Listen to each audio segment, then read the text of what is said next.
Welcome back to Remembering Smallville, a Smallville rewatch podcast. I'm Daniel. I'm Nicole. I'm Kim. And I'm Brett. Season 1, Episode 6, Hourglass.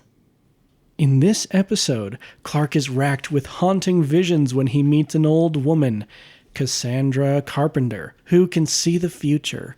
Lex schemes to use Cassandra's gift to glimpse his own destiny and learn more about Clark's secret. All right, so here is our banter topic. Are you weird or not? I mean, yeah. We're going to find out. I haven't even started yet. She hasn't even really brought up the subject of how this goes. Okay. Okay, we're going to start simple and then get more complicated, okay? Is it weird to preheat the oven? No. No? Yes. Just What? stick it in there. Go for it. So I agree with both of you. Preheating the oven is going to make sure it cooks correctly, right? But I don't have the patience, so I never do. It depends on what I'm cooking. Like, if it's cookies, I turn it on, prep my cookie dough, so the oven is preheated. Because you're good at following the recipe, and it's like, preheat the oven. Yeah. Yeah, I'm terrible But at if I'm making, like, a frozen lasagna, I'm just going to shove it in and set the temperature and hope for the best. because it doesn't need to be cooked all the way. If it's frozen in the middle, for an that's extra fine. 10 minutes or whatever. I don't know. If I'm making like hot dogs, I do oven hot dogs. I just Like a psychopath. I just put them on a tray. Are you weird or not? Ferment. Oven hot dogs. Yeah. I'm an oven hot dog. Nicole likes them boiled and cheap. Yeah, Wait, the so cheaper, the better, and like boiled. Like a school hot dog is so good. The $1 package of hot dogs boiled. The cheaper, the better. I will say there is something about that crappy, really cheap barbecue food that you get that's like super mass produced at a big, huge barbecue gathering that's so good. I don't understand it. Like a cooler full of hot dogs. Ask Brett. I am a huge believer in carnival food, pool food, Any concessions at theater? freaking nachos with fake cheese. I love it so So much. good. It's barely food. Have you ever It is had good. hot dogs stuffed with cheese? I don't want to. Like hot dog on a stick, cheese No, dogs? no, that would be delightful. No, I spent some time in another country, and one of the popular items was hot dogs filled with cheese, basically the equivalent of a cheese whiz that was already there in the package. So you cooked it with the cheese inside. I'm here to tell you that it tasted fine, but I don't think there's any logical explanation for how that's okay. That's Yeah. my... Ooh, no. I don't know. For me, it's do you go to Taco Bell for authentic Mexican food or do you go to Taco Bell for crappy Laxatives. fake Mexican food?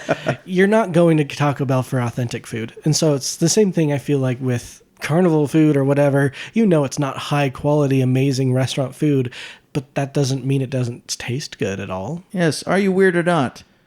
Pee in the shower, yes or no? Every single time. Nicole pees if her body touches water. Not necessarily. As a child, absolutely. But like for me, it's environmentally conscious of me not to flush the toilet if I don't need to. Why waste the water? I'm already, it's right there. I believe that if you have any joy in your life, you pee in the shower. That brings me so much joy. I love to it. pee in the shower. It's the best. I pee in the shower if I need to pee, but if I don't, I don't. Yeah. I don't I'm not like, let me squeeze it out, but there's something really relaxing about peeing in the shower. It's true. Nicole's kind of like a dog. You know how dogs, as they go along, they can just like pee A few drops. whenever. Nicole can pee anytime Oh, yeah. if she needs to. Absolutely, I can. So I was just like a little piddle. The sad thing is that she doesn't drink enough water to justify that. I'm getting better. Because I get that way when I drink a lot of water, but But only like in the shower because I'm just so free. okay. Do you kiss your family members on the lips? No. Ew. No. Nope. Hard pass. Heck freaking no. I also do not, and I think it's really cute when people do it. With me and my family, that's really weird. I kiss my wife on the lips and that's it. I don't even kiss Brett on the lip. No, just kidding. There's this story that kind of ties into our old people episode. Oh my gosh. My grandma, who was maybe 97 at the time, was at our house for Sunday dinner, and we were saying goodbye, and she like kissed me just square on the lips, which is very unusual for our family. And my brothers just like watched it, and they're like, it lives rent free in my head. You getting kissed on the mouth by our grandma. Was it wet? No, Oh, it wasn't. good. Just old wrinkly lips. It was. That's okay. We love our grandma. So. I'm like kissing a raisin. You let it go. You let it go. Okay, so is it weird to have pictures of your family hanging in your home? Which family? Like, you guys don't have pictures of your parents hanging in your house, do you? No, that's a good question. So just immediate. You're immediate. I think that's normal. Yeah, that's pretty normal. I grew up with that. If you're the grandparent and you have pictures of all of your kids and their families, that's different. But if you're not and you have pictures of all your cousins and stuff all over. It only goes down. It doesn't go up. Yeah, I think that'd be weird. You mean if I had pictures of Brett's sister's family, Yeah. that'd be weird? Yeah. And that would be weird anyway. So someone said that if you have pictures of your family hanging in your house, it means you're a narcissist. No. So I have something to admit. I am obsessed with photo shoots, so I make my family do photo shoots all the time. My house is plastered, so that means I'm a narcissist. I don't think so. If it's one thing if you have pictures of just yourself all over the place. Okay, in SpongeBob, Squidward just has self-portraits everywhere. He's a narcissist. But to have pictures of you and like your family that you love and you're just in them, I don't think that's narcissistic at all. It means you love your family. So I think that person is just trying to diagnose things because they like to diagnose things. And we live in a very family-oriented culture. True. And family is important to us. We see our families. We like to be around our families. We love them. So I think if you're like one of those people who you're the only child, you never see your parents, you live across the country, you have no intentions of getting married, you don't like kids, you don't want kids, maybe family pictures are weird for you. But for us, that's like the opposite of what we like. So, And I love watching my kids grow up. So each family picture, they look different. So then I have a story. My old boss said this. She said, yeah, did you know that serial killers have a bunch of plants in their house? And I was like, oh yeah, that's so weird. You guys, I have so many house plants. So I'm a serial killer and a narcissist, and I'm really scared about it. My sister took that a step further. She said that the statistics show that for every plant you have indoors, you're more likely to murder your spouse. we have one We have living one plant. plant. What about fake plants? No living. Okay. And we have one living plant. It's bamboo. Kimberly, how many plants do we have in our home? Like 6? So she's 6 times more likely to kill Brett than I am to kill Coley. Good. I feel safe. Speaking of killers, Why are we speaking of killers? serial killers, how many plants did that guy have in the episode of Smallville? Let's dive into the episode now. Woohoo! Hourglass. So my first note that I wrote was glowy, glowy fingers lady. I wrote Cassandra and her glowy twinkly finger. I put volunteer with old people for Lana. What Yes. would you volunteer for the person you care about? I put Clark in blue and red. I don't know. I did a lot of things to be around girls that I liked, but I did go and sing on Sundays at an old folks home because there was a girl in the group that I really liked. So yeah, I guess I would do that. See, there you go. Guess what I noticed when Lana came past? No necklace. Really? Probably not allowed. Either the prop people forgot about it, the costume lady forgot about it or whatever, or we're supposed to know that she's not wearing it. That's a question. So we meet Cassandra, who is blind. She's reading a Braille book, but for some reason they really wanted us to be hyper aware of it, so they made it twinkly, and her finger was glowing like E.T. Yeah, that's why I wrote glowy, glowy finger lady. I love it. And her whole shtick is that when she touches people, she can see their future. I mean, she's one step away from Twilight. I don't know how many Twilight references we're going to have in this series, but every episode I will find a way to connect it to Twilight. Sometimes it's easier than others. Well, Nicole is like one of those people who can just do that on command. Hey, connect whatever's going on right now to Twilight. She'll do it. I could do it. So I knew, this is how nerdy I am. I actually knew that when Lana walks into the old man's room that he's listening to Chopin. I didn't know which one, but I looked it up. This one is Piano Sonata number 3 in B minor, the 4th movement, which is also the final movement. Oh, nice. Beautiful. Nice little plug there. I like that he's listening to it on a vinyl record. Yeah. Not a CD, not a cassette. He's like classic old school. And he knows all the histories. It's almost creepy how well he knows the history of Smallville. We do get some foreshadowing. He says, "Are you my next victim?" Did you notice my that? gosh, no. He says that. He says, "Are you my next victim?" So it's some good foreshadowing. Well, I will say this is an episode I always skipped when watching through it again. In fact, I skipped most of season 1 every time I watched it. So this is one that's not very well versed in my head. I knew immediately the entire plot the whole time because I've seen it so much. All the next few episodes I know by heart and I'm kind of over it. And so I literally wrote, ugh, this episode in my notes. Nicole, I'm looking at my notes and it says, "Are you my next victim?" I did notice. I Okay, wrote it good. down. So Lana brings this old man out to the pond. He asks her to go inside to get him a blanket, really just so he can sneak a cigarette. But he says, "Thanks, honey, you're a doll." And that's going to be another little key that helps tie back in later in the episode. Well, I had a thought, why is he hiding them? When you're old and you want to smoke, just do it. Maybe he's not allowed to. Maybe they're getting mad at him for smoking. You don't get mad at old people for smoking. So Only in the building. my grandma, in her last few years, lived like at an assisted care center, and there were people who would go out and smoke all the time. Yeah, They that's were true. old. They would go out and smoke all the time. I had a family friend who was in the hospital, and she would have to go down the flights of stairs and out to where she could smoke. They make you earn it. Yeah. So I wrote that he just is like some fishy old man who wants tobacco. But also, I don't know how safe it is to leave an old person alone outside when you're supposed to be tending to them. Near water. Yeah, that was real. I was like, okay, Lana, She's so you're so irresponsible. smart. Yeah. I mean, I guess she's 15, so we'll let it slide. Right, But the thing is, though, my grandma was way older than this dude, and I would have walked, if I needed to, I could have walked her down and said, "Okay, stay here.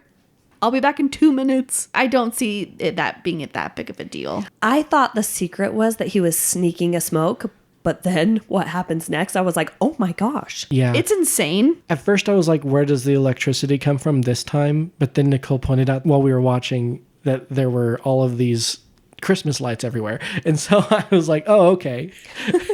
Yeah, so there's a string of like twinkle lights the first time he falls in here at the beginning and the cold open. So he falls in and there's electricity, and I thought that's fair. I just thought he was going to die, and I was like, that is such a dark episode. And then I was like, of course. No, we found the secret to eternal youth. We need meteor rocks, electricity, and a wheelchair. And a koi cigarette. fish. and a cigarette. You get the right mix, and then you're young again. Just calling out for anyone that is a fan of NCIS LA.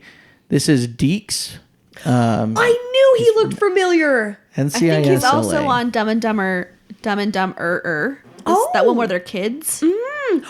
You're right, I think. He's Harry or Lloyd or whatever. We don't check our facts here, so you guys can. When the camera panned back out from across the pond to the shore and it shows the meteor rocks poking out of the water, I actually giggled out loud. I was like, oh my gosh. Like, they just really want us to know that there were meteor rocks in there. Well, to me, my first thought was, you just got 50 years back. Go live.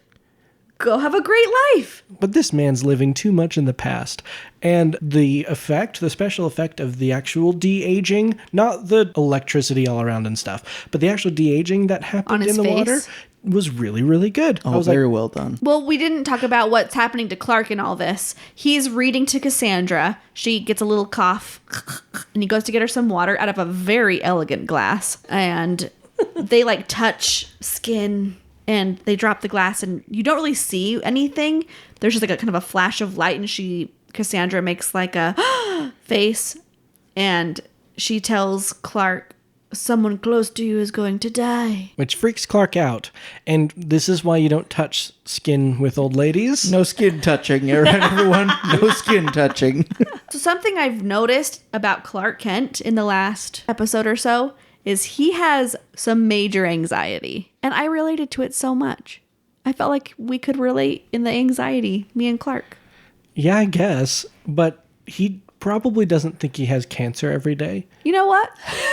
Just because his skin cells are empowered by the sun. Nicole, do we need to talk about this? No, I just don't. I just have anxiety. I did have a okay. question for So the do I. girls, actually. Thinking about the old man who's now a young boy. Is the boy attractive? Is, like, young version of the old man attractive? I thought so. Really attractive. Yeah. I think if he didn't talk, sure. But when he opens his mouth, I'm like, Yes. shut up. Yes. 100% He agree. just is a bad person, so I don't like it. Just eye candy. Just eye candy. After the opening that happens, we get Clark being all cautionary and showing off his anxiety with Jonathan and Martha being worried about them hurting themselves or whatever. He's worried about everybody. He's like, be careful, everybody. Someone's going to die soon. And so he tells them what the old lady predicted, and I love the line that Jonathan gives here. Even if you can predict the future, you cannot control it. I like some good old Jonathan wisdom every episode. Makes me happy. Yes. I just think it's cute. Clark's like, be careful, don't do that. You're going to cut your finger off. And the mom and dad are like, we have to keep living our lives just because some old lady broke a glass on the floor and told you some carnival trick. You can't live like that, Clark. Do you know what I loved? I love that Martha said, no one can tell the future. Well, no one can have super speed or super strength either, Martha. But it happens in your life. Or see through things. Yes. Yeah, Or- this is one of the first times they kind of doubt Clark. Yeah. Every other time, like Bug Boy or whatever, anything else happens. Clearly, the idea of seeing the future is even more supernatural to them than anything Clark can do, because at least Clark is an alien. Makes sense that he might be a slightly different species that has these things, but for a human being to be seeing the future sounds probably more outworldly even than an alien being able to do what Clark can do. Ooh, Daniel bringing the logic. We like it. I could logic sometimes. He can logic so hard. And that's a drop. Thank you for listening to the Luther Corp Weekly Memo. All Luther Corp employees are encouraged to follow the Remembering Smallville social media pages to stay up to date on the latest Remembering Smallville news and policies. Follow us at Remembering Smallville on Instagram or email us at rememberingsmallville@gmail.com. So Clark calls out the fact that Cassandra was able to accurately predict that Pete had left his keys in the car. That's true. So building some little facts behind his case to why they should believe what Cassandra had said. Yeah, that's a really good point. And I remember feeling so bad for Pete. I have locked my keys in my car before. I drove an 86 Honda Accord in high school, and in these cold Utah winter mornings, I would go out to my car and start it running before I finished gathering everything and let it get hot. And one of those times I accidentally locked the door, because it was always a habit of me as I closed the door behind me, because it was just a manual lock. I didn't want to put the key in to lock it. And I remember it sat there for so long while I waited for a locksmith that the snow that was on the hood of the car had melted off from the heat. And I was like 2 hours late to school. So I totally understand the pain of having locked your keys in the car. It's the worst. How many times while we were dating did I lock my keys in the car? Brett paid for 2 locksmiths while we were dating. We only dated for 9 months. Brutal. The dating was brutal, or Absolutely not the dating. No, the cost of paying a locksmith at 11 o'clock at night to come and unlock your car, a lot of money. not ideal. So now Harry is young and he goes back to his room in his stolen scrubs, and we see the name Zoe Garfield on a list. which you wouldn't know if you can't read cursive. So to all those people who never learned cursive, which are basically Gen Z and on, I'm so sorry. No, Bentley's Gen A and she knows cursive. She's going to a private school. Charter, very different. Same thing. Not a public school exactly, right? So the next scene is the beanery, where we see the necklace. Clearly it's like a unicorn, and then the name Zoe. So we obviously know that this is a person of interest to keep an eye on. I didn't even think about that. Are you serious? No, I wasn't really paying attention. Plus, all I was thinking about was that as he's flirting with her, I have never flirted at a serving girl like that before in my life. No matter how hot she is, I've never Yeah, you wait till after, right? yeah, or Not while you're on the clock. That's so I flirted with a cheap. boy once. We went to Tucanos where they give you the unlimited food, and we flirted for extra pineapple. Did it work? Oh, absolutely. Amazing. So it does work, and it has been done. We don't get much in this scene at the beanery. They do talk about Lana is all upset that she lost an old person and that Harry's missing. Meanwhile, Harry's like listening and kind of eavesdropping, and Chloe's like, "Could you not eavesdrop, stranger?" Yeah. And then when we get into the next scene, he is playing the piano. And this is Piano Sonata Number 1 in C minor by Denora Varsi, which I didn't recognize it. It sounded kind of like Chopin, and I think they kind of play it off as if it is supposed to be, but it is not. Okay. But it's still a very impressive piece, I will say that. Yeah, Harry's back at the old folks' home playing the piano. Cassandra's there, and she is kind of fishing because she wants to see his future. She's like, "Can you take me back to my room?" And Yes. he's like, "No, I'm good." Because he knows all about her because they probably like play canasta and stuff. Yeah. Canasta. Or whatever old people play. Yeah, he said, I don't need to see my future. Basically just trying to keep her away from him. As he's got plans, he's got things he needs to take care of, which we find out later. The next scene, we find the next person that Clark is very anxious about their well-being. Lex still hasn't learned his lesson from the first episode of Driving Too Fast, and he comes wheeling in a new car. And if you notice, the little crate that Clark is holding, it says Organic Clark Farms It Produce. says Kent Organic Produce. But something we have to discuss. Who's driving that truck? Clark. How old is he? 16. So no one talk about it anymore. He has to be. They're in 9th grade. He's driving it. He has to be 16. You have 4 seasons I don't care. of high school, And he's a staying year there for each. quite a while then. In a small town, they don't care about that stuff. Also, in different states, it is a different age limit for them to drive. Very true. In Idaho, you can get your driver's license at 14. So one thing I noticed though with this scene is Clark has a crate of vegetables to deliver. You would think that Lex would be like, "Oh, and grab some and help." Doesn't even offer, doesn't even attempt to help Clark unload. And at first I was like, is Clark having to unload that whole truck? But he does mention like, I have more deliveries, whatever. But he just like sets the crate outside the house, doesn't bring it in with him all the way. He just leaves it like one little thing of vegetables. I would have thought that if they were friends, Lex would have helped. Yes. But he's too rich to help carry in the vegetables. So I'm embarrassed that I only noticed it now. Lex is always in purple. A lot. It's one of his Always. signature colors, yeah. Yeah. So we For have... now. Oh, it changes. I'm ready. We have Clark in his signature blue and red. We have Chloe in her green.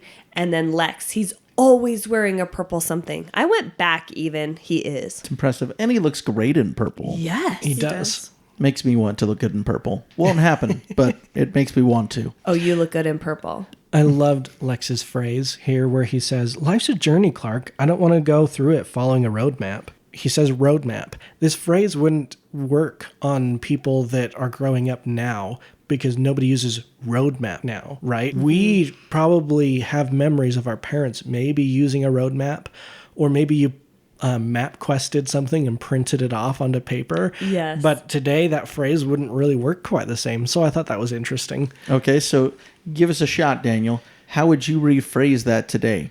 Life's a journey, Clark. I don't want to go through it following Google Maps There we go. I was wondering if that's where we'd go. or Apple Maps, but who uses that? Like, do you want to get lost? Ways. Ways. So Nicole, did you notice his little like blue bottle he opens up and drinks? I'm like, what is in that? He drinks from that. That's his signature drink, too. Yeah. He loves it? that. I remember growing up, you guys ever drink Balls? That energy drink, Balls? No, but I remember. So there was an energy drink back in like our days that was called Balls. I think it was BALLS. Yeah, I think so. And the bottle was blue and it was delicious, and I felt like such a baller drinking it. So we think it's balls. I don't think so. I think it's just fancy water. But that's what I always thought for a long time, that he was drinking energy drinks, but I think it's just fancy water. Was that gross? I didn't No, mean it it's gross. just the way you said it. Is it balls? Balls. Balls to the wall. In the scene with Lex and Clark kind of divulges about, I've been reading with this old lady, Cassandra, and she can see the future. And that kind of piques Lex's interest in Cassandra. He plays it off that he doesn't care and it's going to be an inconsequential moment, but we'll see in this episode that he's going to go see Cassandra. So in this next scene, we see Lana up at the board looking at all of the people that belong to this old folks' home and their younger pictures except for Harry's. Harry's is missing. She can't find the younger picture. Interesting. No? I wonder why. I think it's quite obvious because that guy who looks just like the younger picture has been wandering around that old folks' home. And don't you find out that he was a murderer? Yes, right here we find out. Yeah. Like, murdering for piano. I mean, I'm pretty dang competitive, and we have friends, Jeff and Nikki, who are even more competitive than I ever thought I could possibly be. But I don't think they would murder over some of those things. Here's the thing. He's like, I'll kill something that's his dream. He killed his son. Yeah. He killed the man's dream, his son. I don't like piano that much. I don't like anything that much. To kill over. You wouldn't kill for crafts? No. There's always new crafts to learn. I've never touched macrame. I could get into that. So my daughter has a best friend, and I knew I loved her when she said this. She goes, Bentley, you know, if you ever get murdered, I won't be at your funeral. And Bentley's like, why? And she's like, because I'll be in prison for murdering that person back. I was like, wow. Loyalty. What a great friend. So we get a random guy watching football, and then we see Harry at his house, and we all know something bad's going to happen. Well, I had a thought. The power goes out and it's like, oh, it must be the breaker.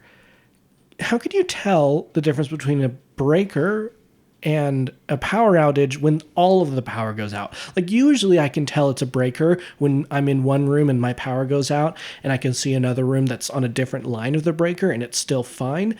That's when I can tell it's a breaker issue. But all of his power went out. How does he know it's the entirety of the breaker? And to add on that, who shows up that quickly? Immediately. A murderer. 100%. And this is why I have a home defense weapon. I don't answer the door. Oh, but wait. You mean you don't want to get murdered with a piano string while you're blindfolded? I know. That is a really intense way to kill a person. So intimate, so intense. It's a very good calling card. I feel like it would cut your head off before it would choke It you. can. Those wires can. might. But also, usually they would like put handles on them because. Yeah, because it would slip through your fingers. So I Cut your think he's Or wearing. cut your hands. I think he's gloves. wearing Is gloves, he? so that helps. But still, The scene freaked me out. Kim's never answering the door again. No. And if I see a piano string, PTSD. Next, do you have a piano? You have a piano. Yes. Next time the piano tuner comes, just be like, there better not be any piano strings in there. You better keep them in. He's like, sweetie, I'm just here for the piano. Put down the knife. Have you seen Smallville? Right. You clearly don't know what I've seen.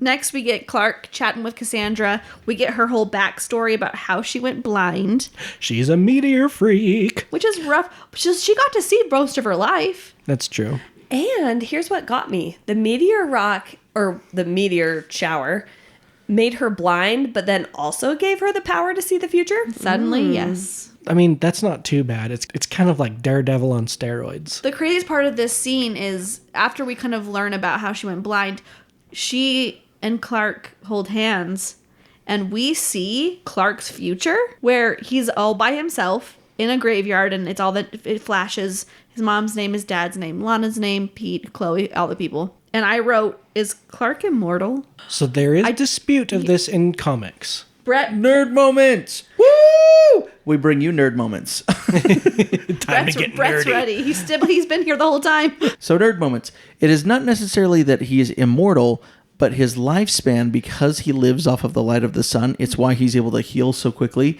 He lives so much longer. It's actually something that Superman deals with, is knowing he's going to outlive everyone he cares about.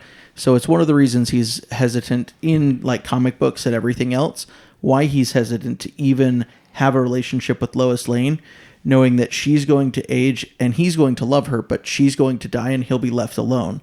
Mm-hmm. Is he going to have to love again? That's this tie that he's going to outlive everyone. So this is in fact a future for him. This is something that would happen is he would be seeing everyone he knows and cares about die. I will say that there are comics where Superman dies of his injuries after defeating Doomsday.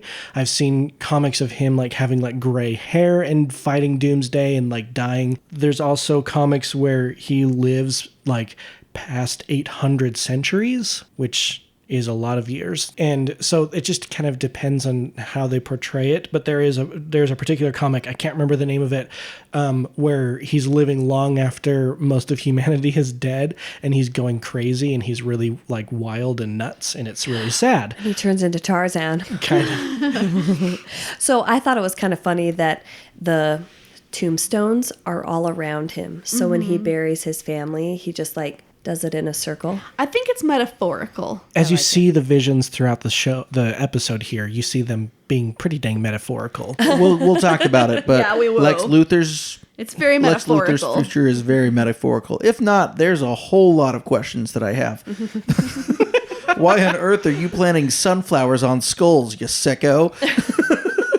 But Clark seeing that, I have one word, anxiety. I mean, just... Yeah. I would be so anxious. And he Yes. is. He definitely has some major anxiety in this episode. And it just is going to continue. It really is. Poor I little feel Clark. bad for him. It's because Nicole understands the I ways do. of the I anxiety. do. Because you just think of the worst thing that could possibly happen all the time. And you just have to keep going, even though Yeah. in your head you're like, well, this bad thing could happen. This bad thing could happen. And poor Clark sees all the dead people in the graveyard. And I think the old lady secretly enjoys showing people their future, or not showing people, seeing other. Because she gets to see it. Because that's the only way that she gets to see. Oh, I never thought about that. Because she's blind. So when she touches other people, it's like seeing something new. So it's not creepy. It's just that it gives her life. And normally the people don't see it back, right? Clark Yeah. is the only person that she's ever seen back. And because of that vision, she got to see what Clark looked like. Because she had, in other people's visions, we'll learn later, she got to touch other people and she said, I've seen you in other people's visions. Oh my So gosh! she recognized yes. him right then. Wow. Because she hadn't had recognized him before that. All right, we're back at the Kent's house. Clark is telling his parents about what he saw with Cassandra, and they're trying to console him, let him know he doesn't need to concern himself with these type of things. Trying to tell someone with anxiety not to be anxious. Nicole, how well does that work? So great. It's so effective.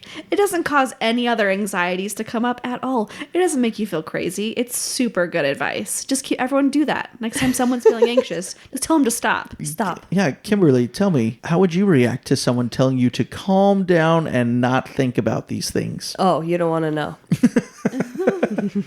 Now I want to see. It's sad because Clark goes, I don't want to be alone. And I it's feel so so bad for him. And Lex, we get into the next scene. Here with Lex, he wants to get to the bottom of the Clark mystery so badly. You know what? Cassandra and Lex's interactions, I love them. She goes, do those expensive shoes come with a name?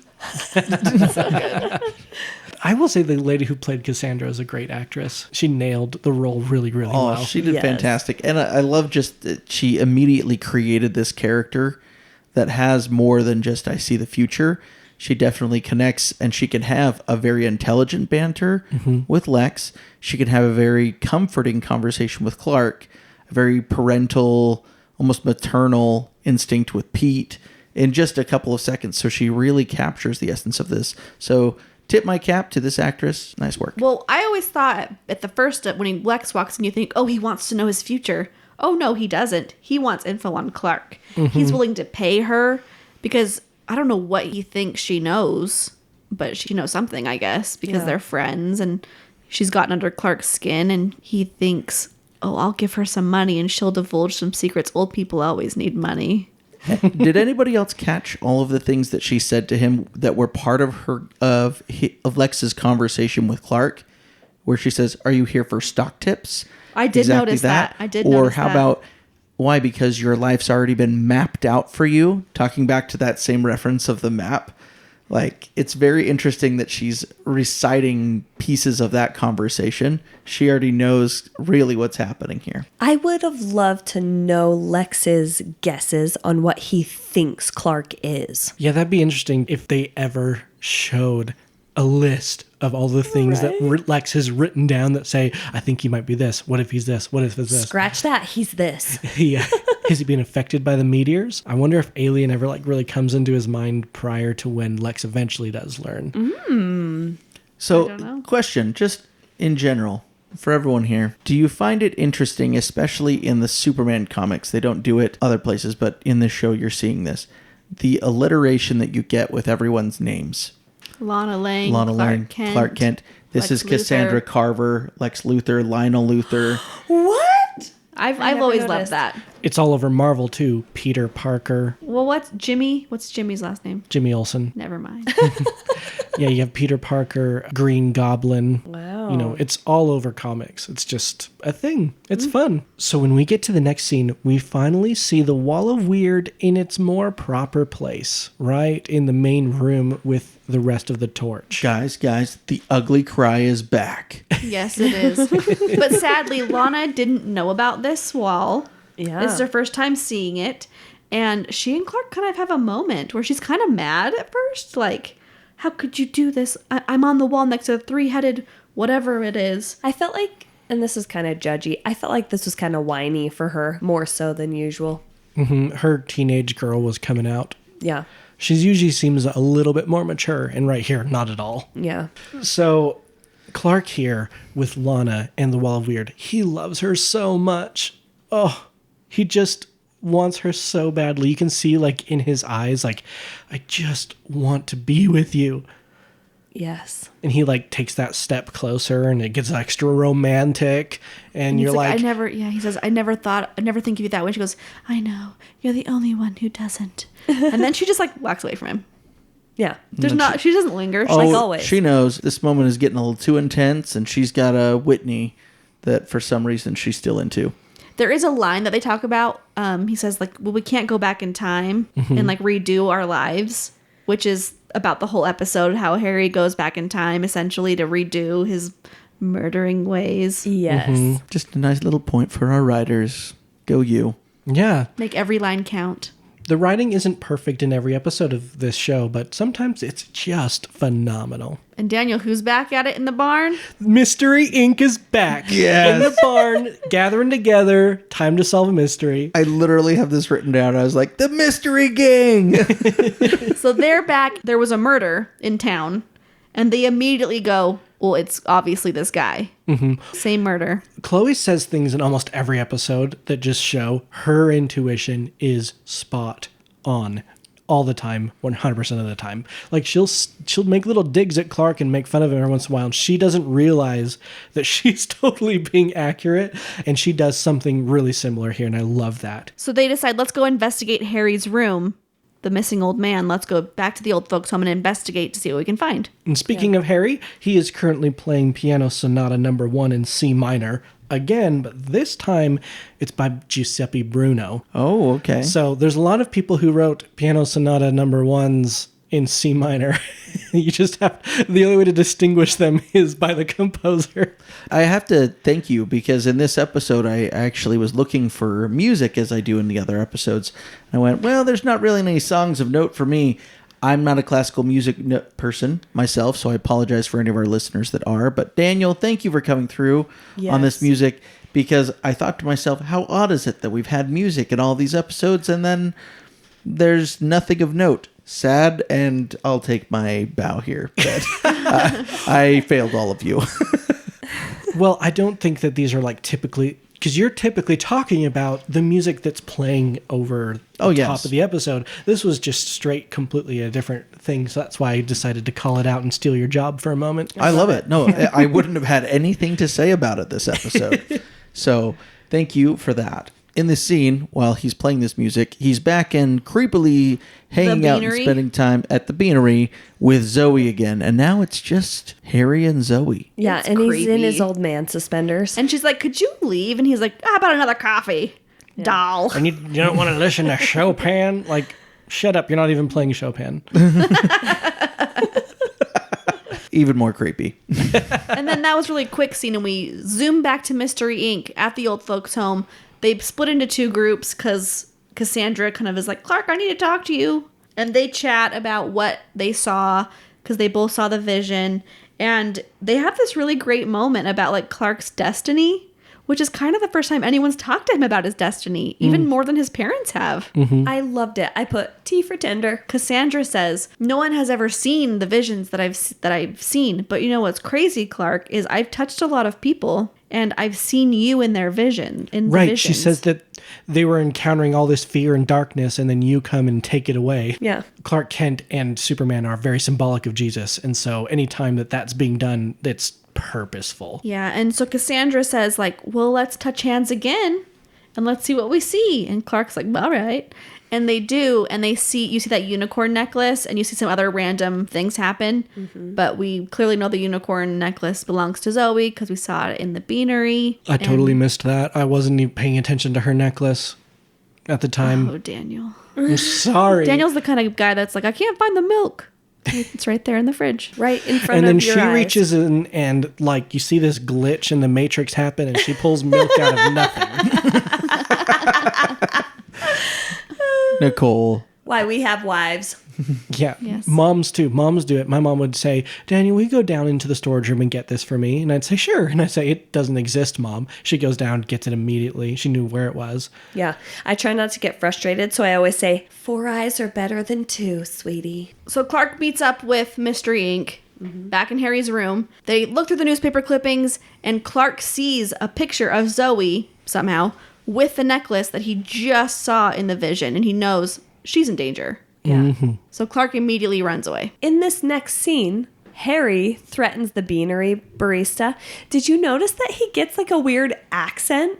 Like It is weird. Yeah, it's kind of like, like, why are you talking like it's that? different. Maybe he was playing with what voice to do Do the people, whole time. do people, when they're about to murder someone, do they like, oh, let me have a French accent for this? Maybe it turns him on. Yeah. Like, oh, my accent. It puts me in character. My murdery character. Whenever I'm about to commit crimes, I get a different accent. Oh, okay. Really? Yeah. Interesting. Because it gets boring after a while if you're a serial murderer. Well, something we noticed is that Harry's hand, when he's writing, It's turning old. it kind of hurts, or like you can tell something's up, so it's kind of an indicator that his youth is wearing off. So he's better hurry and do some crimes. With an accent. Yeah. So I need to talk about the timeline here for a second. That morning where he falls into the pond, turns young, that afternoon kills a man, right? Mm-hmm. And now it's the same night, right? I don't Wait, think but it he is killed the because man with the string, Yes. and that was nighttime. Was it? Mm-hmm. So it's Yeah. been 2 days 2 days because the newspaper already came out with the details of the that murder. Yes. And I know it was night because it creeped me out. Okay, this is kind of out of order, but we need to discuss it. What turns him back old? Is it time? Is it falling asleep?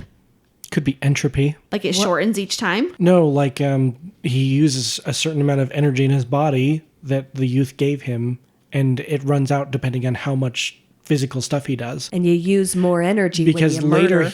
later he changes back a little faster, it seems, but he's doing way more, and a lot more happens. So it could be just something that's entropy, or it could be that we're thinking way too hard about this, and the writers didn't really think. Or that I through. think, see, my theory is it's when he falls asleep, he turns back, and we just have missed him jumping into the lake one time. He passes out, so they... But he dies later, and then he turns back, so that could be part of it too. Well, they like arrest him and they handcuff him in the hospital. Turns back to an old man because I think he fell asleep. And then the corn knocks him out and he falls asleep and turns old right then, like that. So I think it's like him being unconscious, or He just didn't go to sleep. or he didn't go to sleep. So I don't know. But if his hand is starting to get old, it would tie back that to it's what wearing Daniel out. said. So I Yeah. don't know. Brett, I'm interested. What do you think it is? Honestly, when I watched this, I didn't even put together that it's 2 days. I was like, oh yeah, it's when he goes to sleep to the night So for you the thought night, sleep or too. that he got hurt. Okay. Like because Clark knocks him out, so he gets knocked out and he wakes up old, and then he dies and goes back old. Back to the beanery. Harry takes Zoe and he's about to kill her, and Clark shows up and Harry grabs a knife. This is where we get to see both some attempts at CGI and some practical effects altogether. So I'm actually very pleased with some of these, and some of these are a little bit depressing in my life. In this scene, you'll see that Clark shows up. He's there threatening him, and Harry attempts to stab Clark. And the knife shatters, and this special effect is a little bit sad in my life. It's a like cool it, idea. though. It's a cool idea. It's a fantastic idea. The execution was a little sad. Well, it's slow-mo. You don't know how the world looks in slow-mo. What if it does look like that? However, the truck dragging over Clark's back, I thought was a fantastic I thought that effect. one was terrible. I thought that was Exact really opposite. cool. Well, when he first lays on her, I was like, well, if you both are missed by the truck, then I guess you didn't have to do that. And then as the truck drags across him, I'm like, well, I guess he is protecting her to a point. Yes, he is knife proof, but I don't think he is anti-knife. In that, I don't know if you've ever used a knife and like tried to stab something that isn't going to be hurt by the knife, but It doesn't shatter. it's not going to shatter like that unless you're really strong. If I took a knife to like a brick wall, it'd just go ding ding. Yeah, you have to be strong enough to shatter metal like that. And so, like, I get it. They're trying to show that he's impervious to the knife, but like realistically, it would. But then again, Harry is so freaking strong because Clark throws him on top of a car, and it shatters every window and pops the tires. I could jump on top of a car, and it wouldn't just pff, the tires. maybe they was old. They was old tires. It was an alley car. Yeah. The tires barely had any juice left. Yeah, they were just crazy. It was the straw that broke the camel's back, but in this case, the camel was a car. But yeah, he does land on it. Yeah, and I just was like, wait, did the tires burst? Yeah. And they did. good effect. like they timed all that really well. It's and it looks visually good. appealing. It's just insane. Yeah. Which I've realized I say it in every episode of Smallville. I've now noticed as we've now published episodes and I listen to them on wherever you listen to podcasts. Oh, by the way, follow Remembering Smallville on Instagram. I say insane a lot. It's because that's her default reaction to things that she finds abnormal. That's insane. It's true. I say psychopath.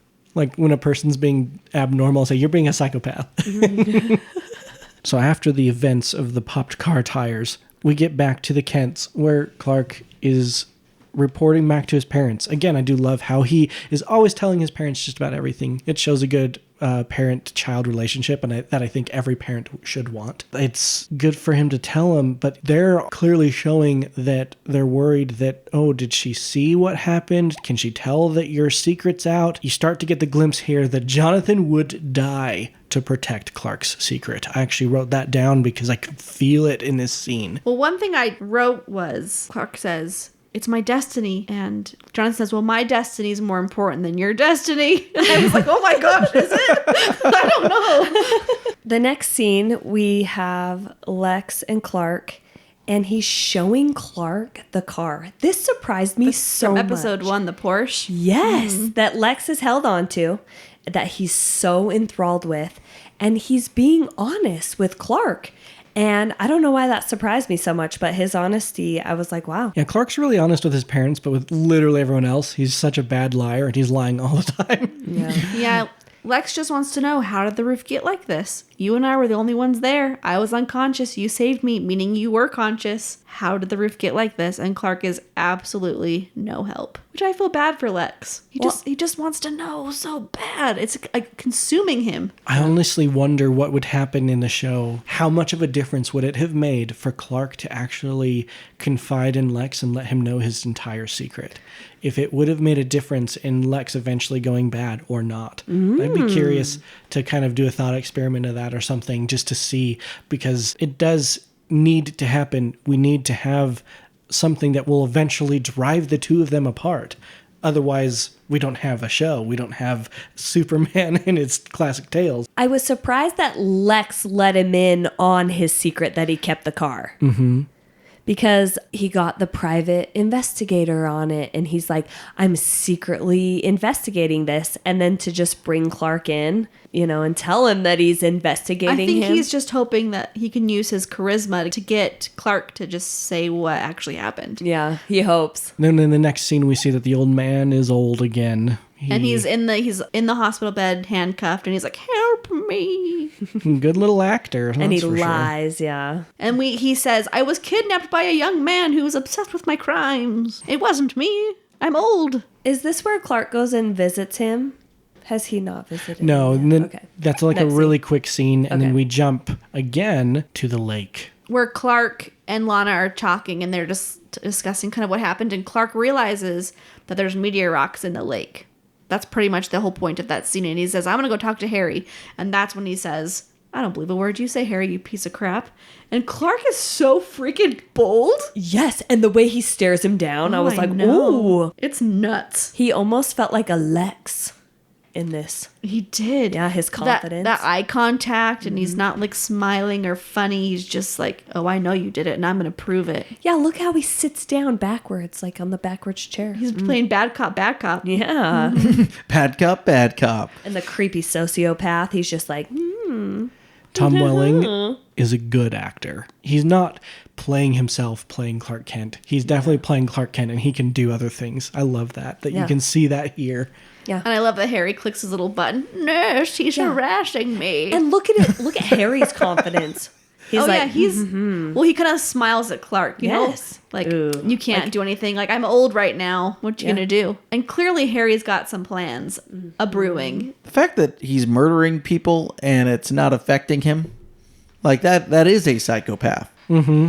Right? He's a true psychopath. He's a true psychopath. He's been planning and plotting this for a long time, and then the opportunity presented himself, and now he's gone completely psychotic so much, in fact, that he is going to plunge himself back into the pond, hoping he has the same reaction. I guess calling back to our earlier conversation, there's no cigarette that he's trying to smoke right now, so that might not be part of the ingredients. Well, and there's no twinkly lights to electrocute him, and yet there's electricity. It's his From power chair. where? It's his You're power right. chair. It's not a power Oh. chair. It's just a regular wheelchair.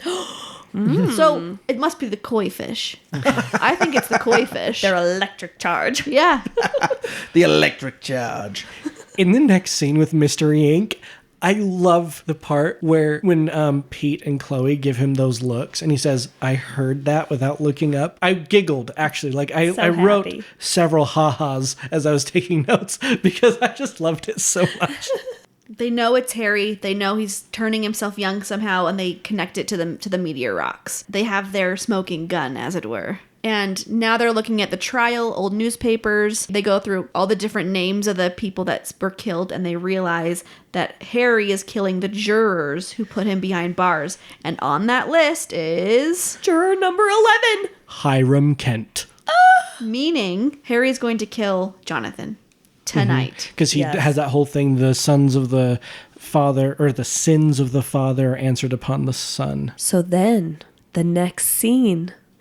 Dun dun dun. Dirty old man cuts the phone line. Yes. I wrote, Martha is so effing smart. Yes. Because she's like, where's our regular gas man, Kurt? And because of how he answered, she knows that he's no good. Yes. She tries So- to call for help immediately. Smart. So smart. But then does a stupid thing. Okay, I literally have this in quotes because I'm watching this next to Kim, and this was the best thing she said. Don't ever run to the barn. There's so many torture tools. Well, before that, she grabs her car keys, sees the tires are slashed, but you know what will still go?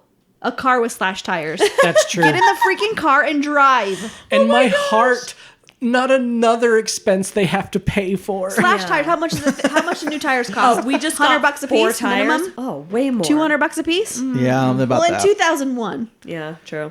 let's say $400. Used tires. Yeah. That's $400 they probably need to pay a farmhand or something. Seriously. So I just think if she would have gotten in that car Yes. The and episode driven would have away, been over. problem solved. But then Jonathan would have come home and it still would have been a problem. Oh, that's But- true. So she runs into the freaking barn with so many torture tools.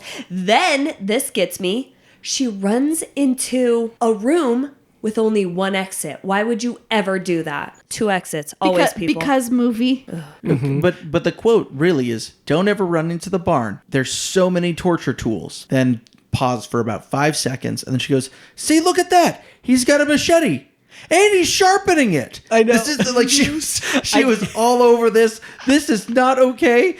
Oh my gosh. I was giggling when he sharpened the machete, actually. And sharpening the oh, knife? it's so like, Jeez. it's like a funny little parody of a horror film right there. It's Oh like- yeah. Come out and play, Martha. I got a machete. I know what you did last summer. No. And then I did want to know, like, she passed out from the corn falling on her. I think it's the dust. Yeah, just it would be like a air. suffocating. It would be 'cause that she's otherwise- lost oxygen. If she breathed in Well, I could see popcorn the kernels. weight bringing you down and making it hard to breathe, but I was just kind of curious as to like how accurate that is. If there's anybody listening that has Killed someone with corn. or been in a silo when the corn started falling in on you, let us know what happens. I wrote, corn saves the day, but it tries to kill Martha. I had a realization here. Clark does not yet have super hearing. No, he doesn't. No. I totally didn't realize that came later. Much later. Yeah, he doesn't have super hearing yet, so he just has to like be like a normal person. Oh, that super hearing's really going to come in handy eventually. He does use x-ray vision, which works well. That does help, yes. This is a filler episode, in case you can't tell. If they save the mom, they have to give her life mouth to mouth a little bit. And then she coughs and they hold each other and she says, as if I'd ever leave you too, or something like that. Do you know what I put? I put, oh, Martha, you brave broad. She Yeah, is. she was very brave. She Super fought back scary. really hard. It was impressive. Okay, so that scene's happy. We actually cut back, and Lex is now coming back to visit Cassandra But again. what is Cassandra doing? Blind Cassandra. Puzzling. How do you puzzle blind? Maybe she saw the future and knew how the puzzle would happen. No, she That's a feels skill. each shape with her Could fingers. you imagine puzzling with your eyes closed? If you've got all she's got I is hate to time right puzzle now. with seeing. I know. Winston from New Girl would die to have her puzzling skills. So she's puzzling, and Lex comes in, and he gots to know. I wrote, he gots Yeah, to know. it's time for him to actually find out. It's Daniel. It's time for a nerd moment. Because we see Lex as the president of the United States. With black gloves. What And does his that mean? signature white tux. This is a very signature comic look for Lex Luthor. Bald, Yeah. Oh, black I glove, was white wondering suit, if the black president of gloves the were United comic. States. Trying to pull it straight out of the comics Yeah, so here. Brett, tell me all about this whole Okay. the whole metaphor, because I was only obsessed with the gloves. So tell me about the rest of it. Well, this is not the last time in the show you will see him in this look either. Yes. So Lex Luthor, oftentimes in comics and movies, whatever, as a successful businessman, gets into politics, and he's very, very liked amongst politicians. He's very powerful. And so being president of the United States makes it even harder for people to believe he's a true villain when Superman knows he's the villain. So it becomes this very strategic match. Like Superman can't just go punch the president of the United States. Too bad. Too bad, right? So he'll plan something as president of the United States, and Superman has to save the day without sliding the president of the United States and slandering America. It's like this big thing. So this dream, you get to see Lex and all of the comic book lore and happiness that, or not happiness, of being president of the United States. And then there's the danger of having someone that has that much capability for evil, having that much power. So as he walks amongst all the living, you see that his touch kills things because of his power and how toxic it is. So as he smells all of these flowers, he goes and touches it. It withers and dies as he touches it. Because Lex's touch, anything he touches withers and dies. And then you see all of the people that die when he's in control. You see him standing on the bones of all the people that he directly or indirectly But he's And like he happy kills. about Yeah, he it. can't be bothered. Okay. And then, of course, why not throw in a little bit of blood rain? because it's like Twilight. Because Twilight reference. Yes. at her there's the wedding. Twilight At her reference. wedding. yeah, In her okay. wedding dream. And, you know, just to make it super exciting, and I'm going to quote Kim again. What? He killed her with his poisonous touch.